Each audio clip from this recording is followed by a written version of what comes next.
You got to do it. Ottawa Senators, they're plus 150 playing the Rangers in New York.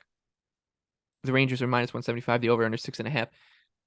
Couple different angles here. One, the Rangers aren't getting great goaltending right now, which really does change the makeup of this team, right? If you're not, think about what they do, how they play. The puck just goes back and forth and back and forth. And sure, they have more skill than most teams, so they can bet on themselves to bury the chances that they create. But if they're giving them up and they're not getting, superb goaltending from Igor Shesterkin or Yaro Halak, that's a problem.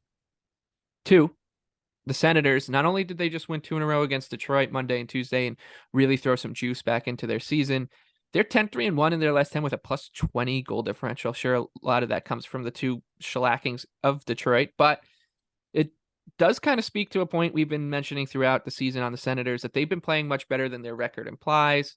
Maybe much better is a stretch, but they've been playing better than their record implies. They have more talent than their record implies.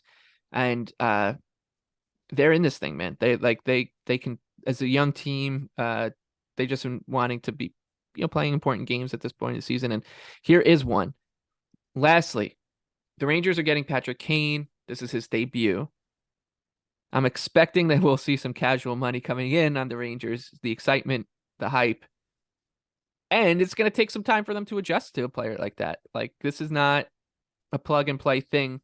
Like when you get someone like your man Lars Eller, you kind of know what this guy's going to do for the Colorado Avalanche and have some sense of, yeah, he's just like a role player hockey player. Whereas Patrick Kane, outside of Panarin, who hasn't played with him in years, like, it's going to take some time. So I think there's just a lot of market factors here that's going to inflate the Senators.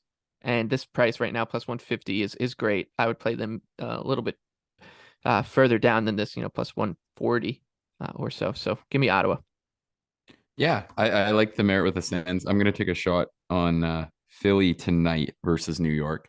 Mm-hmm. And I think one of the points that you did not mention that's really relevant because he's been so good is Miller is going to be suspended again for that, Right. or remain suspended for the game. So that obviously hurts the back end a lot. He's been excellent. Lindgren, it seems like he's probably going to play one of the games or probably play by tomorrow, but who knows?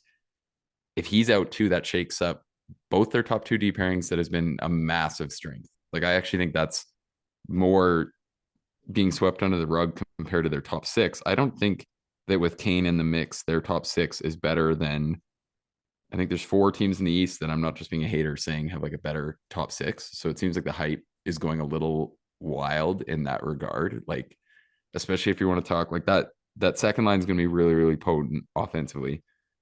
And I know I made this point, but you're talking about a lot of guys who are gettable defensively. And if they're going to match up with some of these other opponents, I think that's potentially a concern. So yeah, it seems like one where maybe the hype is running off the rails, especially if people aren't factoring in like if their whole top four is different, which has like been one of their greatest strengths. That's really notable. So I like that.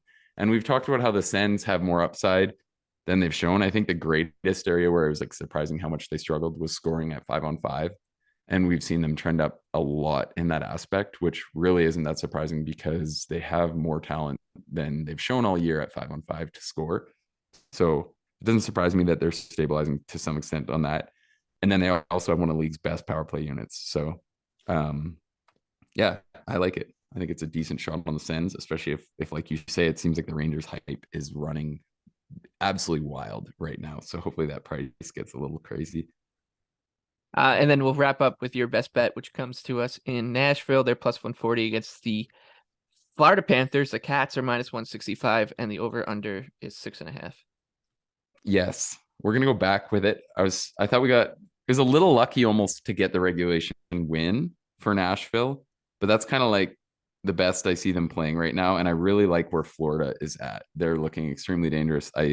I know they actually just took a tough loss in Nashville a couple of weeks ago, but I don't think that's going to be the way this game goes on average. So I think it's a really good matchup for Florida to cause a lot of problems for Nashville's back end.